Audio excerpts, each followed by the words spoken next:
Halo, Assalamualaikum warahmatullahi wabarakatuh. Perkenalkan, nama saya Arif. Saya seorang arsitek yang telah bekerja di Shanghai selama 10 tahun kebelakangan ini. Saya mau berbagi cerita aja. Saya sekeluarga datang ke Shanghai di tahun 2012 ketika anak saya bahkan belum berusia 1 tahun. Pada saat itu datang kurang lebih di bulan yang sama seperti saat ini. Oh ya, untuk sekedar informasi aja, hari ini rekor di Shanghai panasnya sampai 40 derajat, panas banget. Pada waktu itu kalau ingat 10 tahun yang lalu nyampe ke Shanghai itu panasnya kayak begini, tapi kali ini ekstrim banget, benar-benar kita nggak tahan banget rasanya. Eh, Oke, kembali lagi ke cerita tadi. Awal kami sekeluarga nyampe itu kami ingat kantor menyediakan hotel untuk tempat tinggal sementara kita karena kita mau nyari apartemen. Jadi disewakan hotel amat sangat dekat dengan kantor di dekat stasiun Shanghai Railway Station yang di pusat kota. Dan banyak cerita menarik pada saat itu karena kita nggak ada bayangan sama sekali cara cari makanan halal kayak gimana, anak saya makanan bayi bagaimana, banyak pertanyaan banget. Eh, dan pada saat itu nggak ada bayangan sama sekali ya kalau ternyata di Cina itu ternyata nggak banyak orang bisa ngomong bahasa Inggris. Jadi sudahlah kita nggak bisa ngomong bahasa Cina, mereka nya nggak bisa ngomong bahasa Inggris, dan makanan kita amat sangat spesifik ya karena harus nyari makanan halal. Dan saya ingat banget nggak lama setelah itu sekretaris kantor ngasih saya print out itu list makanan-makanan restoran halal di sekitar kantor. Tapi karena semuanya dalam bahasa Cina, jadi sama sekali nggak ada bayangan tempatnya di mana, mau nanyanya ke siapa, kita benar-benar nggak tahu. Yang mana ternyata itu cuma di seberang hotel doang, nggak jauh ternyata dari hotel. Jadi selama ini kita coba makan dari convenience store, berharap sama makanan yang ada di convenience store itu kayak di Family Mart itu ada ya apa aja lah, mungkin kayak roti atau apa pada saat itu ya. Eh, Singkat cerita, akhirnya oh iya, saya juga pengen cerita itu di tahun 2012 itu suasana Shanghai khususnya itu amat sangat terbuka buat foreigner. Jadi saya ingat pertama kali saya datang itu paling nggak ada 3 arsitek asing lainnya. Satu itu dari Ireland, yang satu dari Poland, yang satu dari UK, dan saya. Jadi ada 4 arsitek asing. Eh, Lama kelamaan itu arsitek asingnya pada entah mereka selesai kontrak atau entah mereka mungkin pulang ke negaranya masing-masing. Tersisalah saya sendiri di kantor. Dan nggak gampang ya untuk hidup di negara yang kita udahlah nggak bisa bahasanya. Koordinasi pekerjaan juga mungkin amat sangat terbatas, harus menggantungkan diri dengan proyek arsitek yang emang bisa menjadi penjembatannya antara kita dengan asisten atau dengan kontraktor atau dengan struktur engineer. Jadi itu kendala yang menurut saya tuh berat banget dan terjadi untuk dalam waktu yang cukup lama. Dan seiring berjalannya waktu di Shanghai itu saya ngerasa tuh kayak ada beberapa titik stagnan secara ekonomi atau bahkan mungkin melemah ya. Jadi itu mungkin terjadi mungkin kayak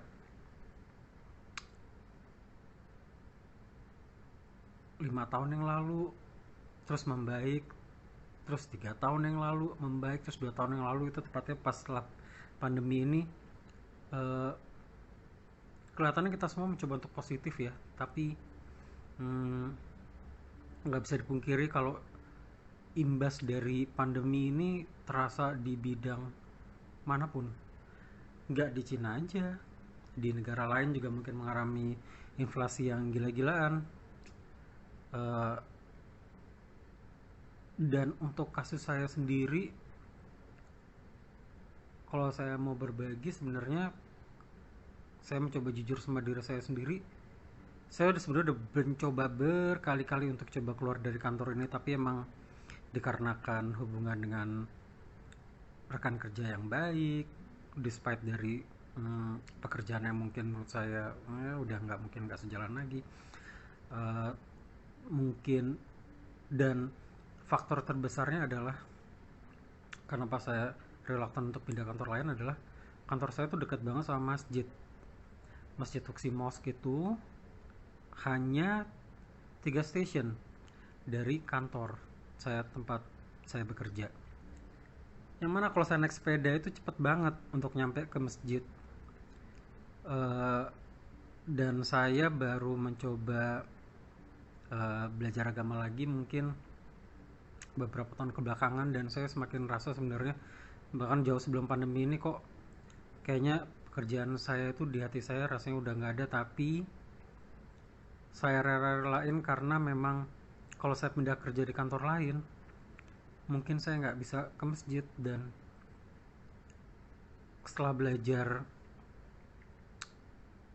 atau dengar kajian-kajian sunnah bahwa laki-laki itu hukumnya wajib sholat di masjid, itu jadi suatu hal yang buat saya ini nggak bisa dikompromiin lagi. Saya harus sholat di masjid, paling nggak saya paling nggak zuhur saya harus sholat di masjid. Pulang kantor ya karena saya selalu lembur, jadi mungkin waktu isya juga bahkan udah lewat, jadi nggak mungkin saya balik ke masjid lagi. Dan saya juga nggak suka kenyataan dimana kalau saya sholat itu saya ngerasa nggak tenang, karena mungkin tempat itu satu hal ya, mudah-mudahan ini menjadi penambah penambah pahala. Tapi mungkin sholat di ruang janitor ya mungkin teman-teman juga ngerasain kali ya, kalau yang kerja di luar negeri mungkin kalau ya sholat mungkin kita hanya bisa di ruangan janitor, ruangan print, ya dimanapun itulah. Tapi jadi kayak nggak ada rasanya sholat itu, kayak hampir lewat begitu aja karena takut ada orang lewat, ada entah tiba-tiba ada petugas janitor yang kita nggak pernah tahu gitu kan. Walaupun bapak walaupun orang kantor saya ada yang akhirnya menyediakan ruangan kantornya, pemilik kantor saya itu salah satu pemilik kantornya menyediakan ruang kantornya untuk saya sholat di situ, dan itu berjalan untuk eh, beberapa bulan atau beberapa mungkin setahun mungkin. Tapi setelah itu tetap buat saya nggak bisa mengkompensasi rasanya sholat di masjid ya. Dan karena waktu makan siang itu saya di jam 12 sampai jam 1, dan waktu sholat zuhur di sini adalah jam setengah 2, ke masjid pun saya nggak bisa sholat jamaah. Jadi saya semakin condong, perasaan saya mengatakan bahwa kayaknya saya harus hijrah ke negara muslim, atau bahkan saya pulang saja ke negara saya. Dan di saat yang bersamaan anak saya juga sudah semakin besar. Di saat ini dia udah berusia 10 tahun, dan saya khawatir beban dia nggak bisa sholat Jumat itu saya nggak bisa tanggung, karena masa kecil itu amat sangat penting memupuk kedekatan dia, hatinya dia dengan masjid. Mungkin kalau waktu saya masih kecil, saya ingat saya suka jalan sendiri ke Masjid Al Ikhlas di dekat rumah saya, dan itu mungkin suasana masjid itu kayak ya mungkin setelah saya lama hmm, jauh dari Allah yang menyelamatkan saya, mungkin karena waktu-waktu saya waktu masih kecil mungkin saya diisi sama menghabiskan waktu ke masjid, atau mungkin orang tua saya manggilkan saya guru ngaji, dan saya alhamdulillah disekolahkan di sekolah Islam dari TK sampai SMP. Jadi tuh kita tahu ada rasanya untuk pulang itu kemana gitu, yang saya rasa saya nggak bisa kasihkan ke anak saya karena kita berdomisili di negara non muslim. Jadi itu udah kepikiran seperti itu udah di mungkin setahun sebelum pandemi mungkin Dan saya mulai ngerasa kayaknya aduh saya nggak bisa lagi kayak begini, kayaknya benar-benar hmm, pengen pulang. Eh, itu satu hal kenapa saya nggak pernah pindah kantor selama 10 tahun. Dan walaupun saya udah ngerasa di akhir-akhir ini saya udah nggak bisa lagi kerja, tapi saya ngerasa oke, paling nggak aku bisa dekat sama masjid. Dan alhamdulillah ya kami sekeluarga masih bisa datang ke masjid di saat Ramadan. Kita bisa iktikaf sekeluarga, itu satu momen yang selamanya saya akan bersyukur ya karena kita bisa ngalamin ini. Tapi itu susah banget untuk sholat-sholat wajib, itu suatu hal yang harus kita usahakan ya sebagai laki-laki. Oke, itu untuk masalah masalah kenapa saya nggak pernah pindah kerja. Kedua, alasan lainnya lagi adalah eh, saya tiba-tiba memutuskan pindah tempat tinggal di di setahun terakhir atau 2 tahun terakhir, dan tiba-tiba juga kantor pindah lokasi. Padahal saya udah dapat lowongan, saya udah tanda tangan kontrak dengan kantor lain, saya tinggalkan karena alasan kantor saya dekat sama masjid. Dan kali ini kantor saya pindah lokasi dan kami sekeluarga pindah tempat tinggal untuk lebih dekat sama sekolah anak saya karena terlalu jauh. Qadarullah ya. Dan akhirnya saya ngerasa kalau saya masih sholat zuhur di masjid, tapi ditambah dengan pandemi ini kita nggak bisa ke masjid, lebaran lewat begitu saja, kemarin Idul Adha juga kita nggak bisa ngalamin, bahkan Idul Adha terakhir aja kita nggak bisa. Jadi saya ngerasa kalau hmm,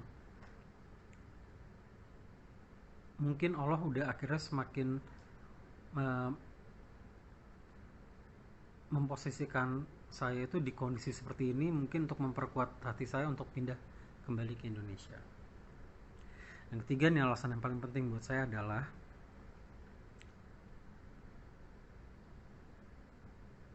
setelah hijrah itu saya ngerasa iman saya itu selalu naik dan turun. Kadang futur dengan menguatkan diri dengan dekat dengan dengerin kajian-kajian, tapi rasanya kurang ya. Saya pengen dekat dengan orang-orang lingkungan yang soleh. Dalam artian apa ya? Di sini sayangnya mungkin dulu ada kajian mahasiswa, kajian Islam yang saya pun sendiri nggak pernah ikut, tapi rasanya kok saya pengen berada di lingkungan orang-orang yang bisa saling menyelamatkan nama saya, nggak hanya di dunia tapi sampai di akhirat kita mungkin bisa saling menyelamatkan. Dan jadi 3 faktor utama saya kenapa saya mau pulang itu: satu, karena kantor saya udah terlalu jauh dari masjid, jadi saya nggak ada satupun yang membuat saya bertahan di kantor ini. Kalaupun saya pindah kerjaan ke kantor lain, saya rasa mungkin saya udah nggak mungkin lagi datang ke masjid sama sekali kalau begitu. Kedua, anak saya sudah mendekati akil balik, saya rasa lebih baik dia di Indonesia di lingkungan orang-orang muslim yang bisa dengan mudah datang ke masjid untuk sholat. Yang ketiga, saya pribadi ingin berada di lingkungan orang-orang yang soleh. Jadi 3 alasan ini saya rasa alasan utama kenapa saya memutuskan untuk pergi, di luar dari semua permasalahan yang atau mungkin perasaan saya kurang bahagia di kantor ini, tapi selama ini masih saya bisa tolerir karena masih dekat sama masjid.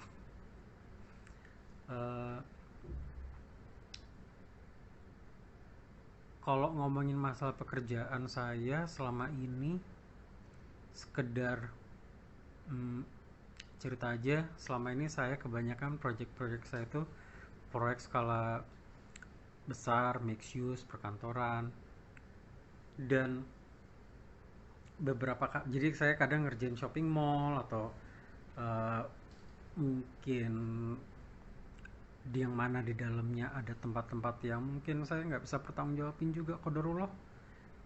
Sejauh ini yang kebangun alhamdulillah sekolah dan perkantoran, jadi mungkin mudah-mudahan Allah mempermudah saya untuk dihisap nantinya, karena kalau saya mungkin desain shopping mall kita nggak tahu dipakai untuk apa.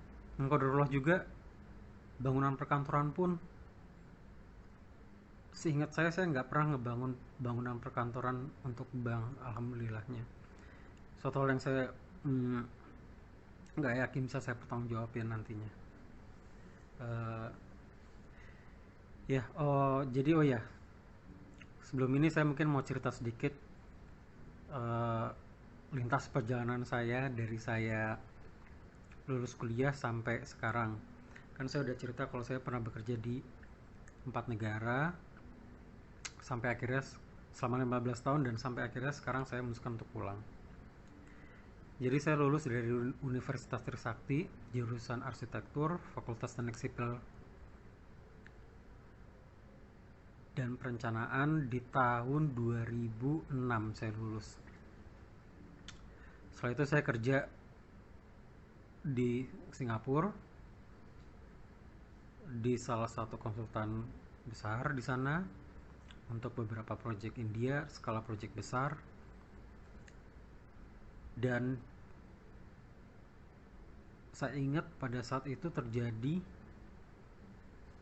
resesi global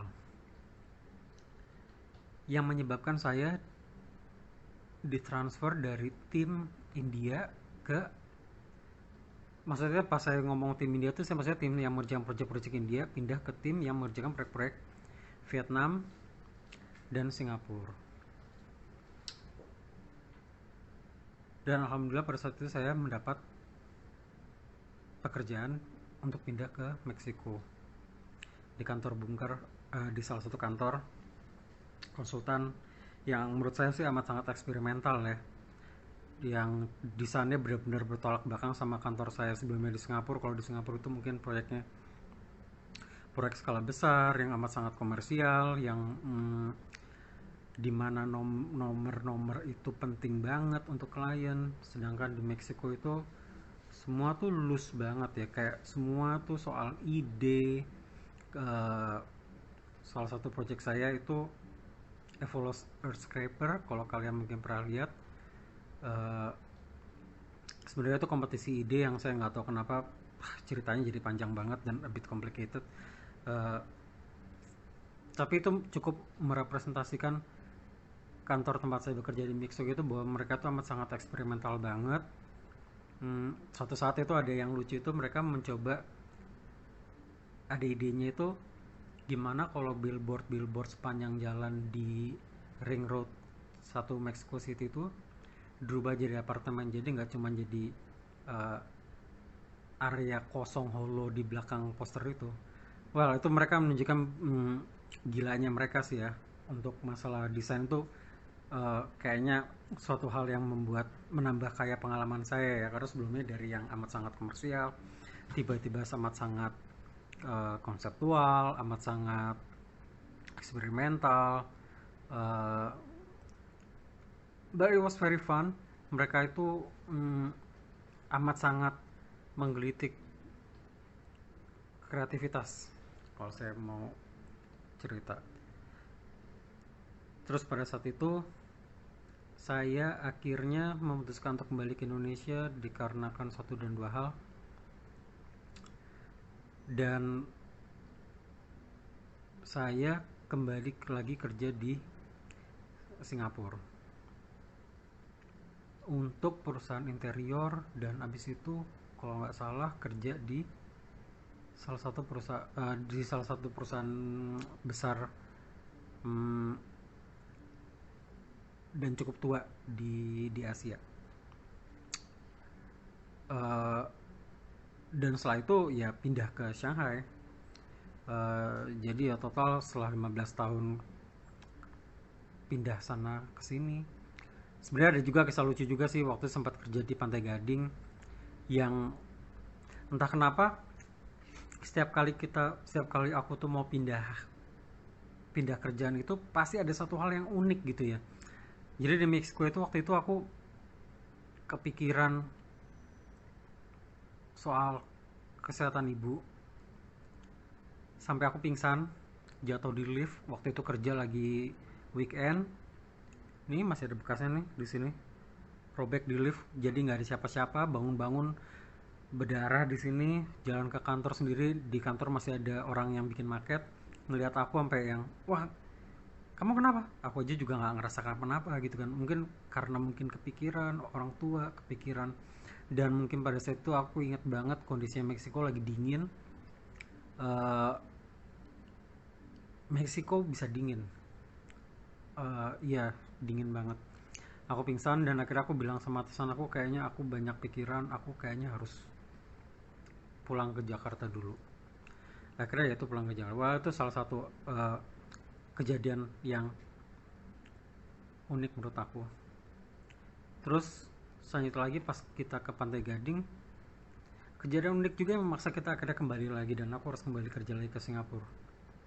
Jadi pada saat itu ternyata ada perang uh, civil war karena waktu itu diumumkan ada dua presiden yang menang di uh, kayak pemilunya gitu. Yang satu dinyatakan menang dari UN, yang satu dari hasil voting uh, penduduknya. Itu cukup chaos dan pada waktu itu parno banget ngeliatin berita-berita yang waktu itu prakerusuhan juga di sebelumnya karena kasus yang serupa. Dan waktu itu kantor aku tuh tepatnya di sepanjang jalan, bisa dibilang jalan protokol kali ya. Soalnya deket banget sama stasiun TV lokalnya. Tiap hari ngeliatin tentara, bangunan kantor di depan apartemenku ditembak-tembakin. Dan akhirnya aku memutuskan over the weekend aku kontak teman kantor aku bilang aku harus keluar dari negara ini, istriku hamil dan aku harus keluar. Alhamdulillah dibantuin sama dia karena kebetulan ibunya mungkin kerja di agency kayak gitu, travel agency. Dipesenin tiket dan kita langsung cabut ninggalin negara itu. Apartemen cuman kita kunci, barang-barang masih ada di situ juga, mungkin beberapa barang-barang kita. Gaji masih dipegang pakai tangan karena nggak punya account pada saat itu. Dan ternyata baru sadar juga kalau mata uangnya nggak berlaku di luar negeri. Itu lumayan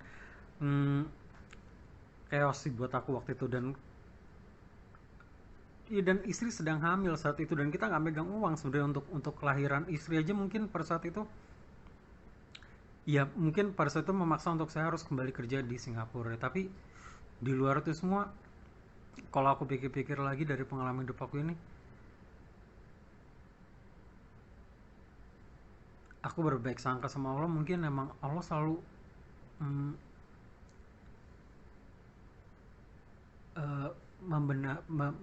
memberikan kemudahan untuk saya mengerti artinya bersama kesulitan ada kemudahan. Sepaket itu memang. Biasanya kalau kami lagi ada kesulitan, alhamdulillahnya dibuka jalannya lagi. Di Meksiko ada kesulitan, dibuka jalan lagi. Pantai Gading ada kesulitan, dibuka ada jalan lagi. Di Singapura waktu itu ada kesulitan karena saya berpikiran saya nggak mungkin saya bisa ngajak istri saya, anak saya tinggal di Singapura. Alhamdulillah dibuka jalan ke Shanghai. Dan akhirnya alhamdulillah kita bisa sekeluarga tinggal di sini. uh, Alhamdulillah. Dan kali ini mungkin aku pulang tanpa ada kejelasan. Yang aku pengen tahu, aku pengen pulang, pengen deketin diri sama Allah. Karena aku yakin kalau kita bisa bertawakal, Allah akan mempermudah hidup kita. Mungkin udah seperti kayak burung yang pergi, nggak perlu khawatir mau makan apa, balik dengan keadaan kenyang. Aku juga selama ini berpikir keras, seolah-olah kayak semua yang aku capai dalam hidup aku ini kayak nggak ada campur tangannya dari Allah. Padahal aku harus menyadari kalau semua ini nggak mungkin tanpa Allah. Dan di umur aku 40 ini, aku pengen mastiin kalau aku ngebawa keluarga aku ke jalan yang lebih dekat sama Allah.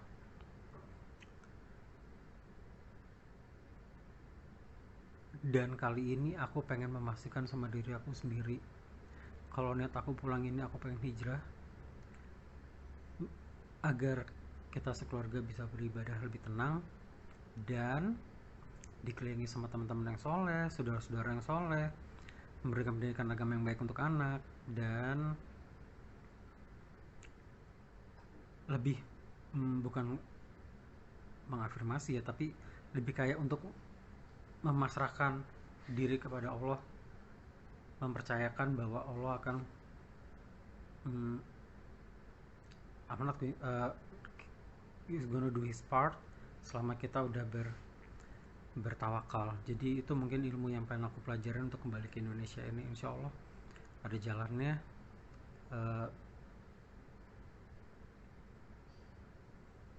Hasbunallah wa ni'mal wakil. Semua ini hanya karena Allah dan cukup Allah untuk kita. Jadi ya kalau ini mau berbagi ceritanya ini sejauh ini ya selama 10 tahun di Shanghai, ya mungkin kalau bisa diringkasin mungkin seperti itu. Oh ya, mungkin aku mau cerita juga mungkin perjalanan hijrah aku, tapi mungkin di video selanjutnya. Aku cuma mohon aja doanya, semoga hati aku dikuatkan sama Allah yang maha membolak-balikan hati, untuk selalu mengingat bahwa kalau nanti aku mengalami cobaan ke depannya, cobaan apapun itu ya, aku harus meyakini pada diri aku sendiri bahwa aku pulang pengen lebih dekat sama Allah dan keluarga. Oke, segitu aja cerita aku kali ini. Kalau kalian masih mau dengar cerita aku lebih lanjut mungkin tentang perjalanan hijrah aku, atau mau tahu proyek-proyek apa aja yang aku pernah kerjain di sini, atau mungkin di negara-negara sebelumnya, atau kalian mungkin mau tahu bagaimana cara aku bisa mendapatkan pekerjaan di berbagai negara, kalian bisa nonton video aku selanjutnya. Oke, segitu aja dari aku. Assalamualaikum warahmatullahi wabarakatuh. Dah.